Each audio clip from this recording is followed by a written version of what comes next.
Hello, everyone. Welcome to the Sweet Taboos podcast. This is your host, Ayan Watson. And I'm Tiffany Leo, your co host.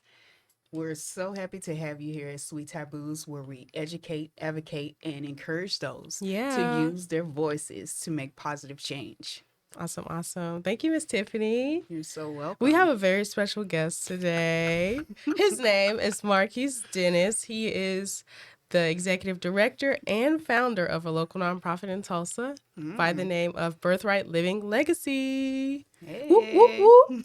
Welcome on. Hey, I'm glad to be here. Thank you for Absolutely. stopping by I'm and happy putting to us have on your you. busy schedule. We know you're busy, and we really appreciate you stopping by. I don't like the term busy. I like to say effective. Effective. Ooh. Even better. How are you doing today? I am glorious and excited to Awesome. be here. Thank you for coming. Yeah. So, we know that it is Men's Health Awareness Month. Oh, yeah. We want you to give us some insights on that. We want us to give you some info about you and your organization. Absolutely. We want all the deets. All the okay? deets? All the Yeah, deets. Are we all going to the talk deets. about taboo deets? Oh, or- for sure. This is Sweet Taboos. Most definitely. I love it. You might I as well love get it. ready. So, first and foremost, can you give us an introduction or a bit of your story for those who don't know you? Sure. So I am born and raised in Tulsa, Oklahoma, son of a single mother, lived that lifestyle, also lived out all of those wonderful, wonderful statistics that come with single motherhood, whether it be suspension, expulsion, prison, drug dealing, the whole nine. I did it all. And then transitioned into being a father with little to no information. And so then started with my oldest son, who's 24, my daughter, who is 22, and then my then youngest son, who is now 15, about to be 16. And then I have been married, and I now have a 3-year-old, a Toddler. 5-month-old, Wow. and she is currently pregnant now. Well, So, congratulations. Congratulations. yes. You got the whole scale going. Well, they told me it was because I drink too much coffee, so I'm trying to slow down. Okay. I think that's what it is. Maybe, I don't know. Okay. Well, that's beautiful. And it is Father's Day this coming Sunday. Oh yeah, Sunday. Yeah. Yeah, It's it's on Sunday. Already? So, how do you celebrate Father's Day? So I does that mean celebrate to you? Father's Day by creating what we call the Fatherhood Love Lottery Sweepstakes.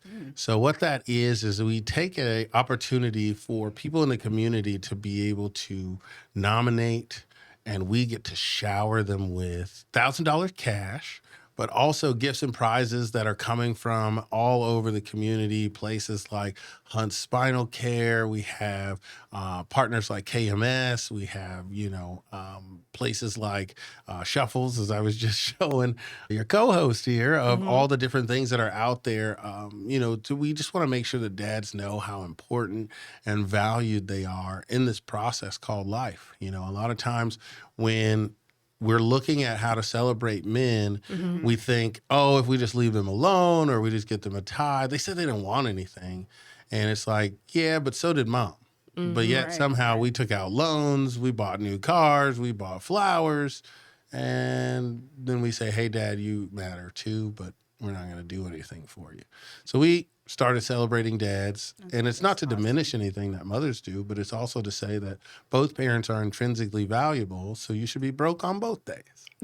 Right. Right. Celebrate it. I love that. Celebrate.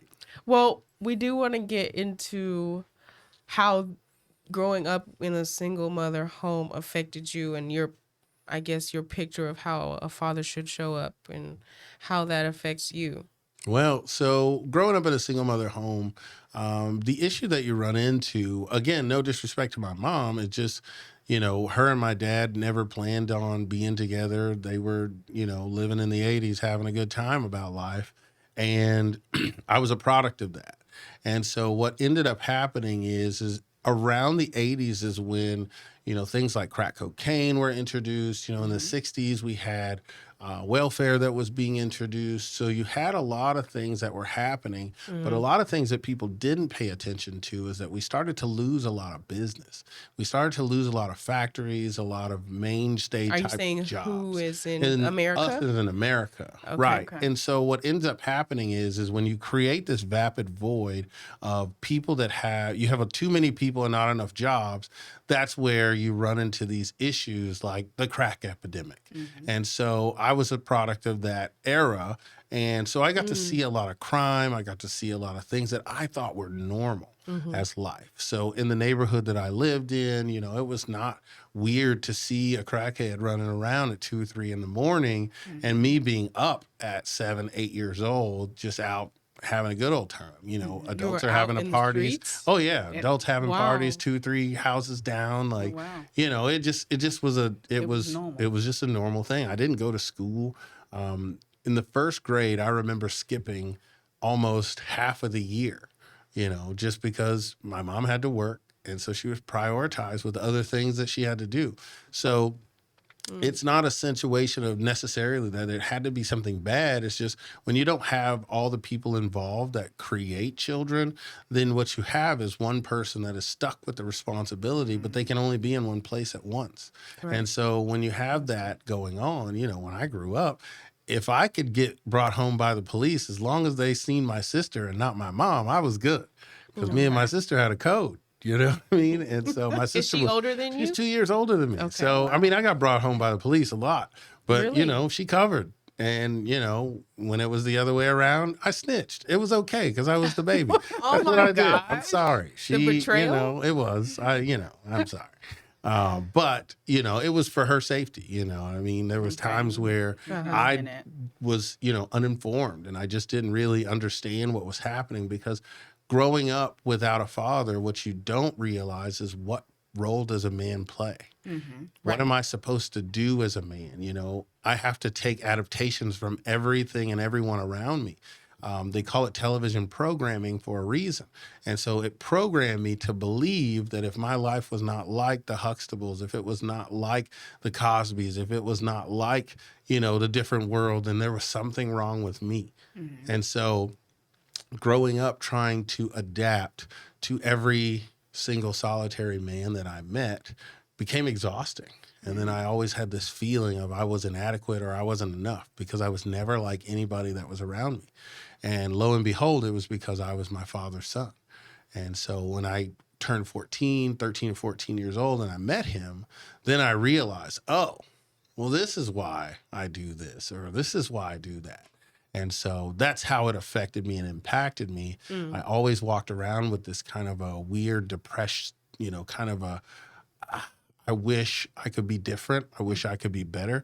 Because one of the things in male bonding that nobody really ever teaches you is that being picked on is part of male bonding. That's how you can tell if this is a person that you can get close to or not. Can they take the pressure? Well, if you've never We've recently learned that's a thing in the male vicinity. Oh yeah, that's a real thing. Picking on each other is normal. It's okay. It's not a bad thing. It's not So bad it's at not all. considered There's as no reason. bullying. It's not even bullying. And honestly, I mean, I'm just going to be honest. If we're going to talk about Yeah, Swedish be honest. taboos, bullying is necessary. Like, it just is what it is. Like, there is always going to be, it doesn't matter what kind of scenario you set up, there's always going to be a survival of the fittest. If there's not, then everybody is just going to be walking around with this low look on their face. There just has to be.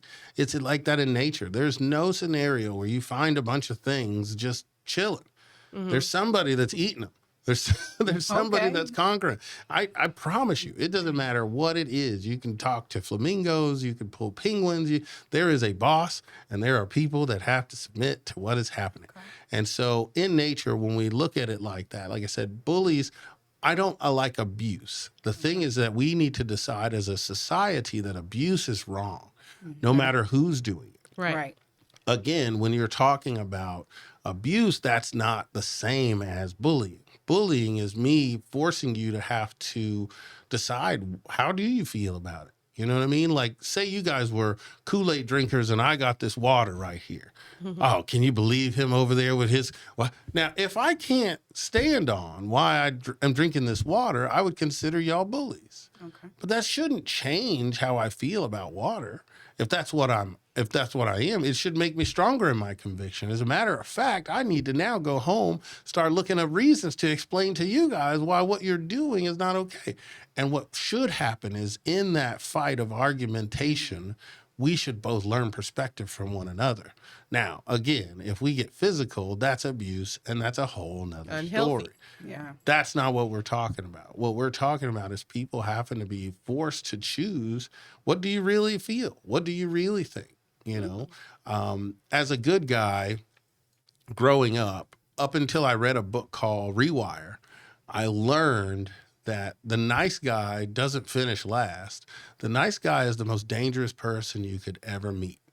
Really? And the reason it says it in the book is because the nice guy will tell you what they think you want to hear versus how they actually feel. Mm. And so that is what is sussed out whenever you have bullies and being picked on and things of that nature. It helps you start to be stronger in your convictions of what it is you do actually care about. Again, what I'm not talking about is abuse. That's nobody true. Supports abuse, or at least nobody I know. But I do support me and you arguing over if, LeBron is the greatest or Jordan is the greatest. Mm-hmm. Now, at no point should we... it was Kobe. Yeah, at no point should we come to fights about that. Mm-hmm. But it should be fun for us to be able to quote things that don't matter because none of us have stock in any of their stuff. Right. But it makes a fun conversation if you do it respectfully, non-abusively. Right. Mm-hmm. Now, again, when we start to get into abuse, now it turns into a whole nother subject. Right. So based on males, though, that's what y'all do, kind of pick on each other. Oh, yeah, picking on each other is a thing. But as a guy that grew up with no dad, I didn't know that. Okay. So I was always looking around like somebody needs to come save me. Okay. And it was only when I read Stephen Covey's 7 Habits of Highly Effective People did I learn that Stephen Covey has 3 sons. Okay. And 2 older ones used to pick on the little one. And so when they were picking on the little one, him and his wife would always come to the rescue. Mm-hmm. And so what he had to learn later is that every time that they went to his rescue, what they were subconsciously saying was, son, you are weaker. You are less than, and that's why we need to protect you. So when they stopped doing that, he had to stand up. He had to become strong. He had to become one of the pack. And that was only could be done when they stopped trying to save him. Mm-hmm. And those are the kinds of things that we have to think about. It's like, I have a mom that I'm talking to right now, and she's mad that, her husband is not doing all these things. And I was like, well, why would he if every time he knows that he doesn't do it, you're just going to do it? You have to let those eggs drop on the floor. Mm. And it's unfortunate. And then you have to walk away and say, hey, you should probably clean that up.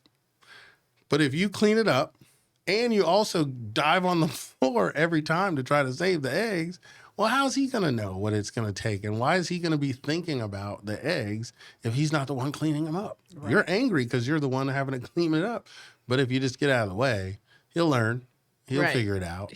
But you just have to, and it's hard, especially when you're talking about children, because you always want to think about what is protecting them, but you're not always thinking about what do they need versus how do I save them. You can't teach a child how to ride a bike if you're always holding on. Mm-hmm. Right. They got to scrape their knees. Nobody wants that to happen. It sucks. Because then you got to put the Band-Aid, you got to do the blowing on it like it's, going to heal it or something. But that's what they want. They want you to cool it down and make them feel good. Okay.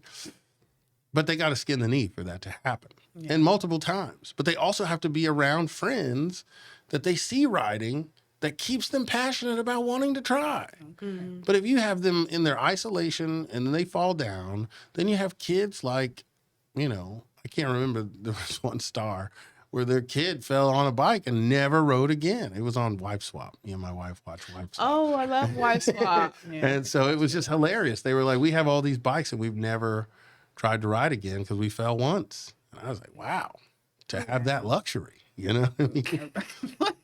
I had to Protecting ride the bikes with no skin. seats, bikes with no handlebars, all that. We falling. Dangerous. That was part of the game. Yeah, it was. Listen, we was jumping curves and all that. Oh my Yeah. goodness. And you're getting into some deep stuff.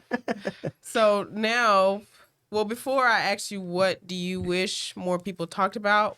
And since we're still talking about parents right now, we've gotten what your mom and her piece in your upbringing. Mm-hmm. Now, the father piece, what is your experience growing up fatherless and how did that affect your parenting today? Growing up fatherless, how it affects me is, again, I kept trying to utilize the adaptations. So, like my oldest son, he used to carry a blanket around. And because I had no other reference than Linus from Charlie Brown, I would snatch this blanket from him and never let him, I was like, you're not going to be Linus.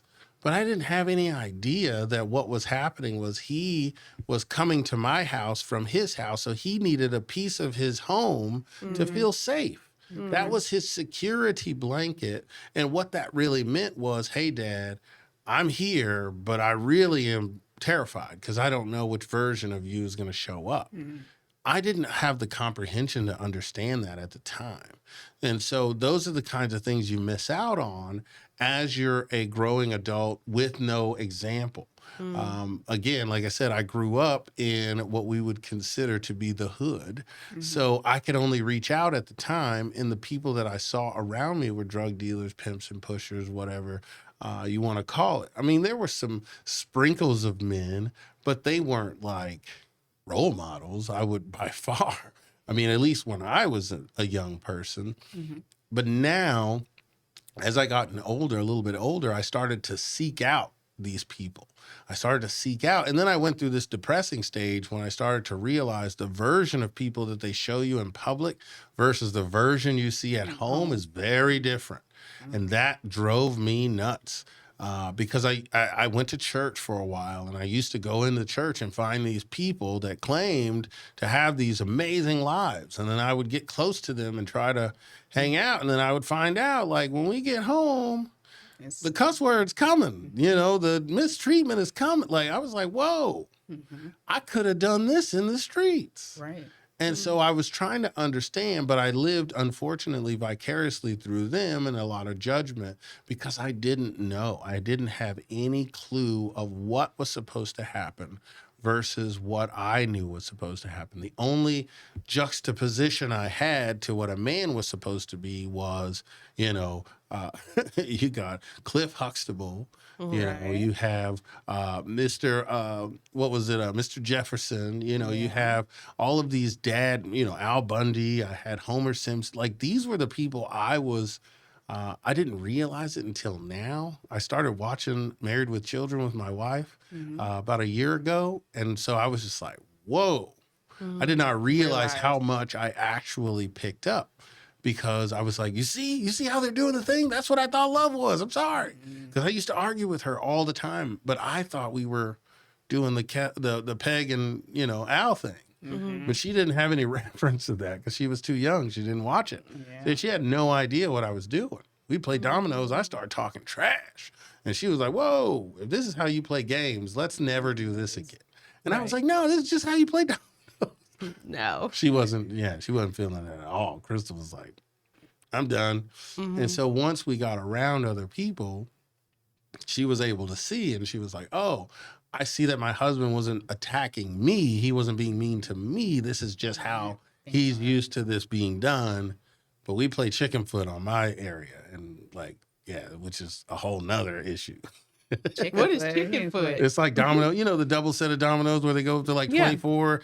They play it. Yeah, it's a whole nother thing. I never really learned how to play dominoes, but we need to learn more games. And I think that's something that is missing. We can play that one. Okay. I don't do the spades. I know how to play, but I don't.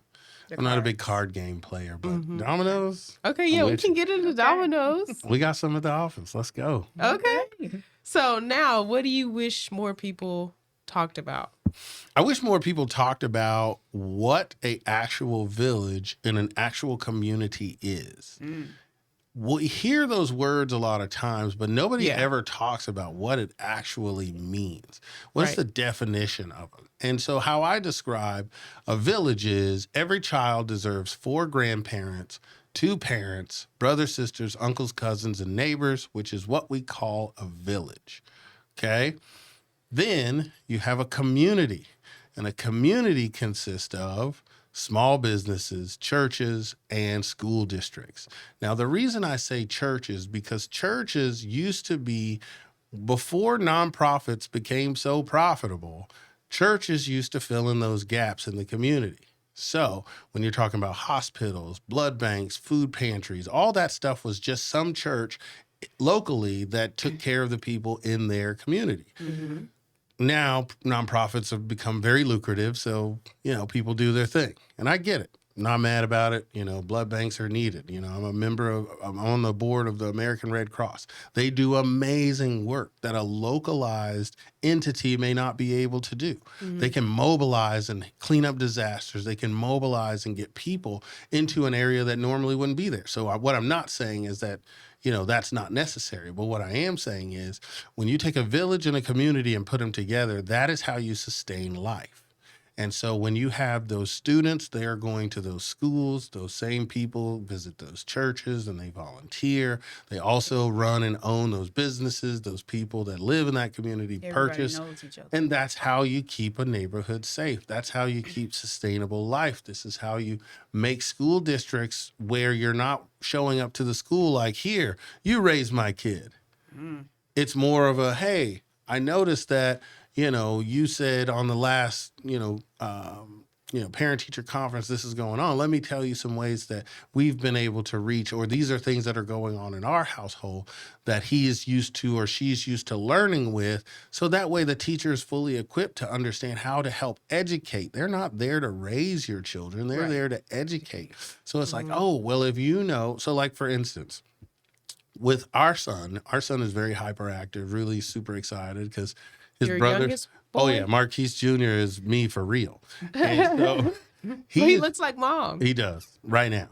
You'll see. It'll change. And so as he's super excited, one of the things that he loves the most is time with dad. Okay. Because that's the only thing that we're sparse of, because there's only one of me. And so what ends up happening is if he does good, if he's not screaming, not biting, not kicking people's stuff over because he's in pre-K, then he gets what we call a good day school car. So this is a Hot Wheels that we printed out on paper and we cut it out. And if he gets 5 of these in a row, then he gets a date with dad. And then we go bowling. Okay. So for him, he has something tangible that he's working towards that he can have, that he can get. And it's funny because now at a 3-year-old, he walks up to you. I say, did you get a good day school car? He's like, I didn't get one today, but we'll try again tomorrow. He'll pat me on the leg. We'll try again tomorrow. That's so cute. But it keeps him objectively aware of what's going on. We're not teaching him how to get one. We're just saying, hey, these are the boundaries at which to be able to get what you say you want.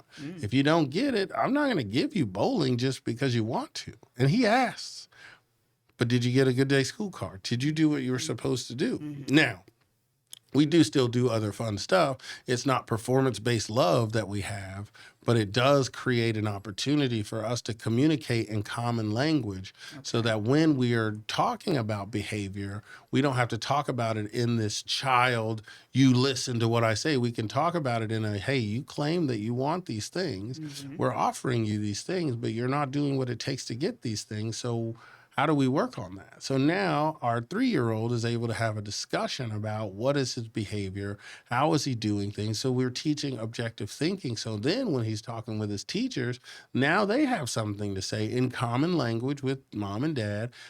So they can say, hey, is this behavior going to help you reach your goal of a good day school car? Versus, Marquis, sit down. Hey, stop running away. Hey. Yeah.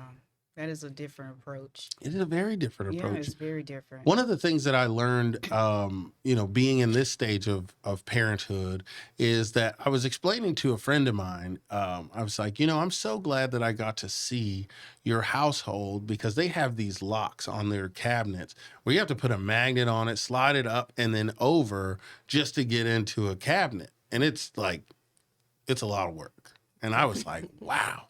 And so at first I was like super like, this is ridiculous. That's like overcautious. But you know what I noticed that was so different at their house than in my house? What? They mitigated having to say the word no. They didn't have to say anything to their kids when their kids were going to the sink, when they were going. They already knew they can't get in there. I can barely get in as an adult. So I know that they don't get in there. Versus me, we don't have any of the childproof stuff. So we're like, no, get out of there. No, Yeah, hey, lots no, of no. no's. So what are they learning? One of my son's first words after mommy and daddy was no. Okay. Versus their child is like, do, do, do, do, do. And so I tell them this. I was like, hey, I just want you to know that by you all doing this, this is what I learned. And they were like, oh, the wife was like, man, I'm glad you said that because I hated those cabinets. I want to tear them out right now. But now that you just said that, I realize what I've done is I've equipped my child to know they're free to explore because I've taken the precaution to make sure that they're safe. Now, we do it in a different way because we've not been taught that way necessarily in our community. It's do what I say because I said it. All right.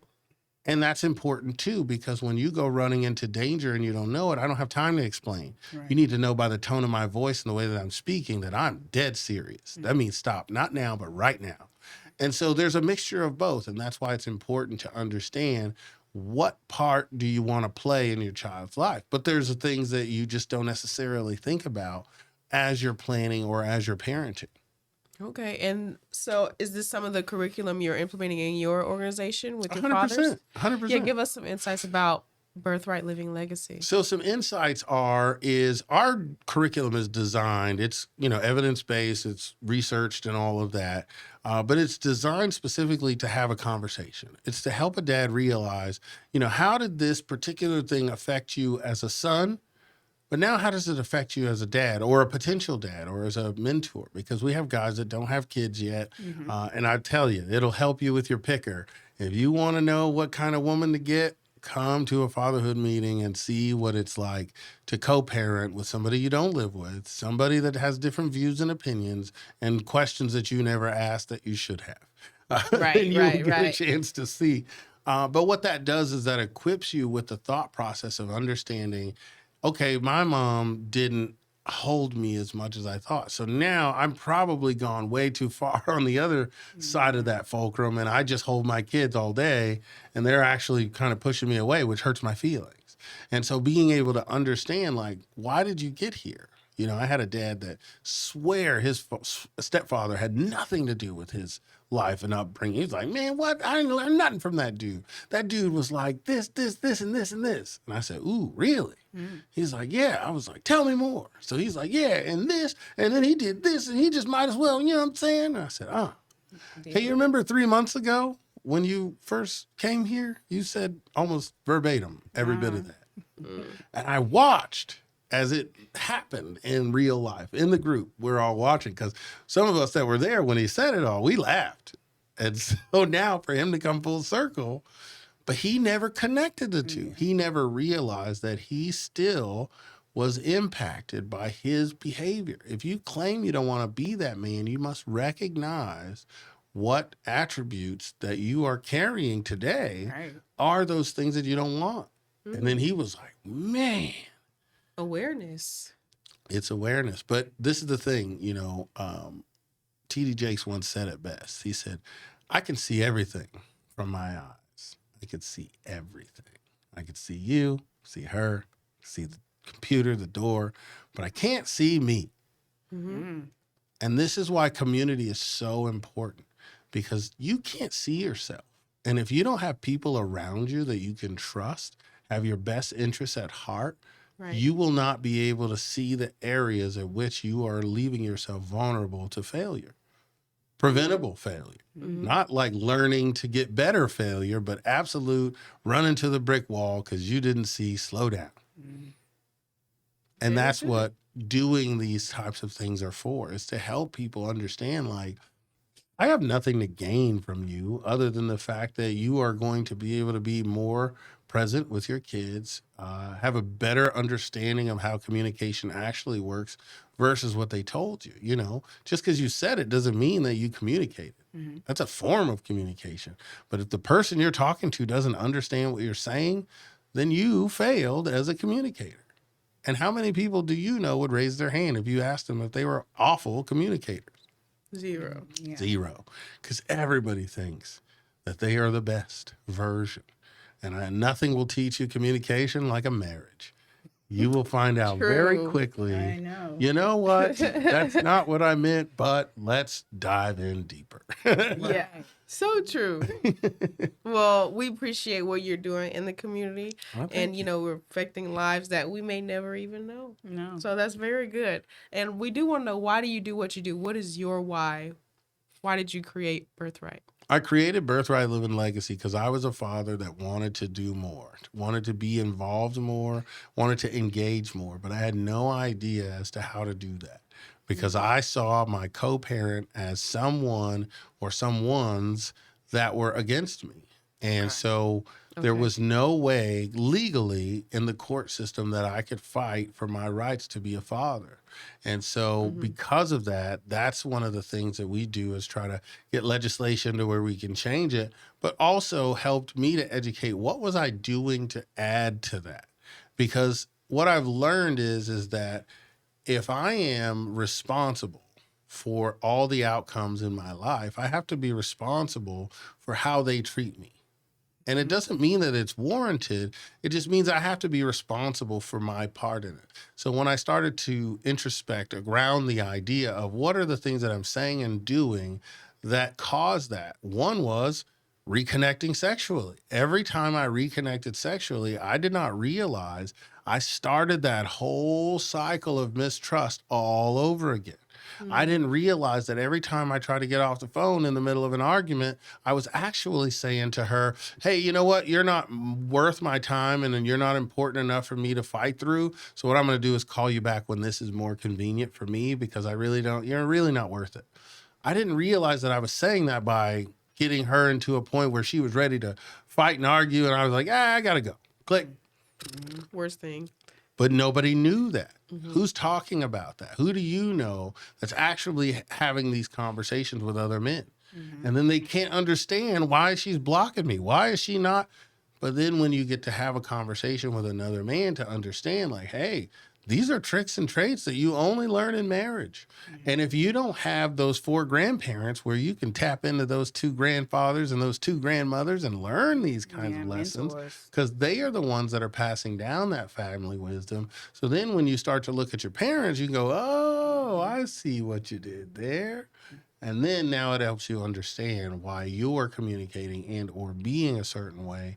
And it'll help you to change those, I hate to say generational curses because they're not really curses so much as they're just generational behaviors. Once you are aware that it's a behavior or a habit, you change it. It becomes, it's no longer that. Now it's a choice. Right. Awareness. Awareness. Awareness. That's amazing. Now, I know you have a podcast too.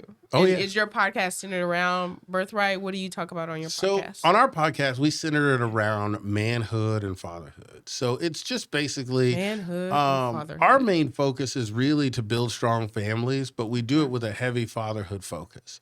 The reason is because without strong fathers, we found that once fathers show up in a community, it becomes way more resilient, way more awesome. Because when we were younger, how you can determine how you can see if it's a safe neighborhood or not is how many dads were on that block.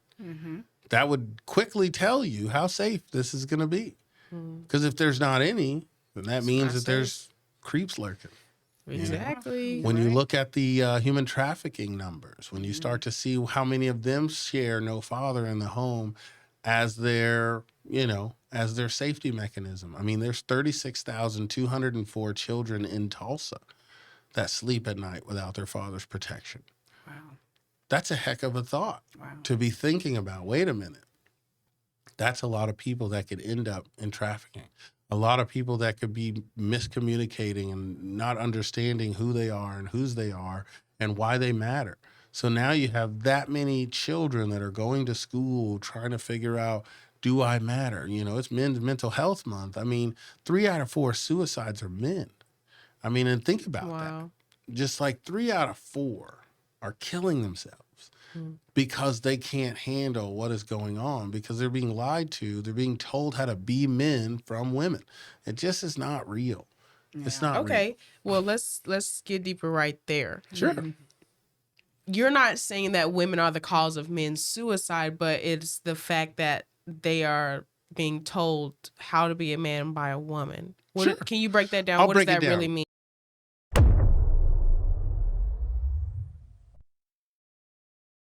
So you guys make sure to like, share, and subscribe. Make sure you drop a comment. What do you want to hear? What do you want to talk about? Okay? We appreciate your love and support. And until next time, stay sweet.